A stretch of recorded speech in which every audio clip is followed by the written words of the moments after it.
Hello, hello. Welcome back. Gunning to Old Trafford with your host Ibi, and today, unfortunately, not with Shady, but fortunately with a legend in cricket, Mr. Ibi de Villiers. Welcome to the show, sir. Thank you. What a great honor to be on here. Thank you so much. Really appreciate having you here. So, Ibi, obviously a legend in your own right in within cricket, but I wanted to get a view on bringing, the similarities between sports. High athlete, high caliber athletes into the game. So what similarities would you say there is between cricket and football in terms of preparation and getting ready for international sports? Well, I think there's similarities with all sports, especially at a professional level.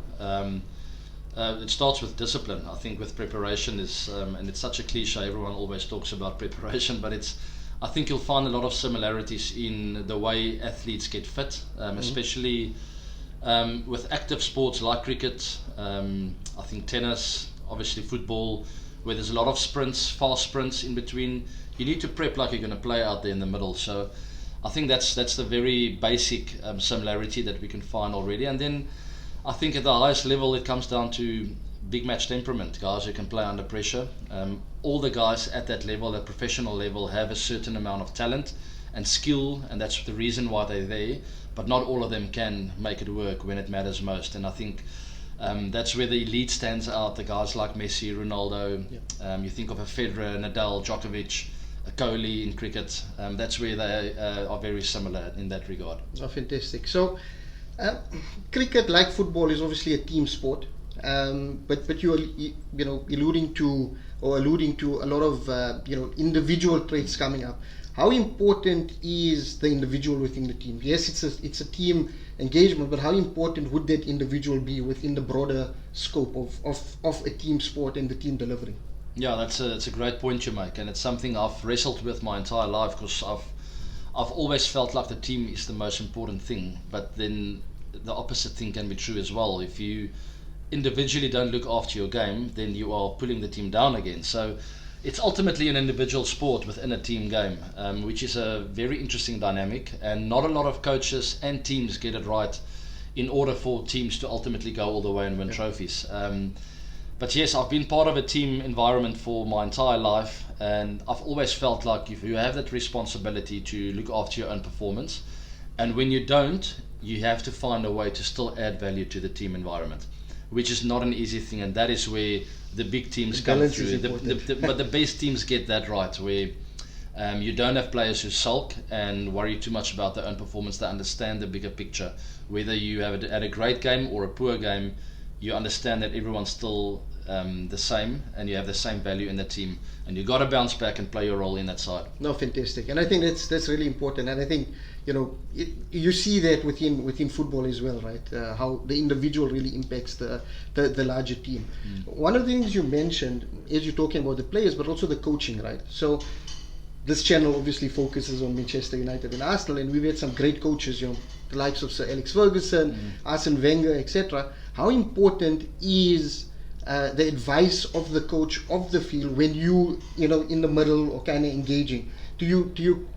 Does that impact your game and affect it in any way? Yeah, a coach is such a tough job to have, and I think the trickiest part for a coach is to be consistent, because they get so emotionally involved. They see all the highs and all the lows of every individual in the team, and for him to be a consistent kind of message giver and guider, I think is really tough. Not a lot have got it right over many years. Sir Alex Ferguson is one. I'm not going to talk about Wenger too much. I don't know. I'm a Man United supporter. I actually watched a golden oldie last night as I arrived in Dubai between Arsenal and Man United, and it was the old guns of Paul Scholes, and Giggs was actually on the bench. I think that's the one we won. Yeah? Giggsy was on the bench. Oh, of course we won. Giggs was on the bench, which is weird, which tells me it was a little bit later, maybe 2011. I don't know. Can't remember exactly when he finished. But anyway, fantastic to watch the old rivals go head to head. But Sir Alex Ferguson, I think, very consistent with the way he led the team, but also really hard on the individuals. Discipline came first, the team came first, and the minute guys like a Beckham or Ronaldo got a little bit big for their shoes, he would pull them back or kick them out. So It takes a big leader to do that. That's fantastic. But I've heard an interview before where you had Roy Keane talking, or players talking about Roy Keane being the extension of the manager on the field. So he was almost the coach on the field, etc. You being a captain of the Proteas, etc. How important is that role of being a captain to an international team or to a high performance team? What sets you apart from the rest of the team, or the impact that the rest of the team rely on from a captain's perspective? Yeah, that is a good point, but the captain still needs to be in line with what the coach is trying to do as well. I think that's the best scenario or outcome is when a coach and captain really aligns, and the captain is almost the on-field coach and the coach the off-field coach. I think someone like MS Dhoni and Stephen Fleming at the Chennai Super Kings in the IPL over the years got that really spot on. And I think Roy Keane was very similar with Sir Alex Ferguson there, with the young guns like a Beckham coming into the side, really guiding them well on the field, and when they're off the field, he would fall in place with Sir Alex Ferguson again. So I think there's just got to be an alignment between coach and captain. But being a captain is a huge responsibility as well, obviously. But I think the most important thing is to understand the coach's values that he's trying to put in place, and try and sort of follow that as well. I think that's fantastic, because we've seen, obviously Roy Keane fall out with Sir Alex Ferguson, and coming back to the point that no one's bigger than the coach, kind of bringing in that type of mentality. Yeah. Another thing that I've seen with Manchester United, which is really, really nice for me, is the partnerships that you create within the team. And, Gary Neville in his own right was a fantastic player, but keeps bringing himself down on interviews and stuff, right? And he struck a really good partnership with the likes of David Beckham, etc. How important is finding that partner or that teammate that you can kind of align with, and have you had that throughout your career, with the Proteas or maybe with RCB and Virat Kohli, etc.? Yeah, that's a very nice one to talk about, because I watched Beckham's documentary, and for many years I've really liked Gary Neville, but he never really got the credit he deserved until the documentary was released. So I really have a lot of respect for old Becks to have finally given him his credit, and talking about how important Gary Neville was to him in certain games, and how he was like a brother out there to him.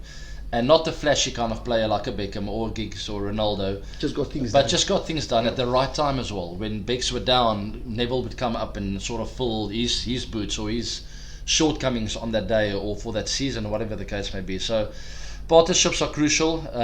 It helps you feel welcome and part of a bigger thing than just yourself. It's really difficult in a team sport when you find yourself in your hotel room at night. And it gets lonely. And when you feel lonely out in the park as well, it becomes a really lonely life to live. So it's very nice to have a brother out there. And Virat Kohli was always that kind of guy to me, talking me up. And I hope I was also that kind of guy to him. Oh, fantastic. And that shows the importance of having that relationship and that type of partnership, especially when you're traveling for like long stints, right? Sure. Last question, and then we're going to rapid fire. Manchester United, obviously giant football team, but hasn't been great since Alex Ferguson left. How do teams deal with that type of setbacks, and what can Manchester United look for to kind of bounce back and just bring things back together? Is it a mentality thing? Is it going back to the basics kind of thing? Yeah, that's a difficult one. It starts with the managers we've been chopping and changing over the last 5 years. It's been brutal and tough to watch. The Erik ten Hag phase at the end, it was really difficult to follow United, to the kind of football we were playing. It was just really difficult to watch. I think with Amarim now, there's a bit of hope. And now it's just all about consistency and investing in the right players who can sort of grow with this coach now, or this manager. Just consistency and patience now. I don't think this will be an overnight fix. I think we're looking at 3 to 5 years here.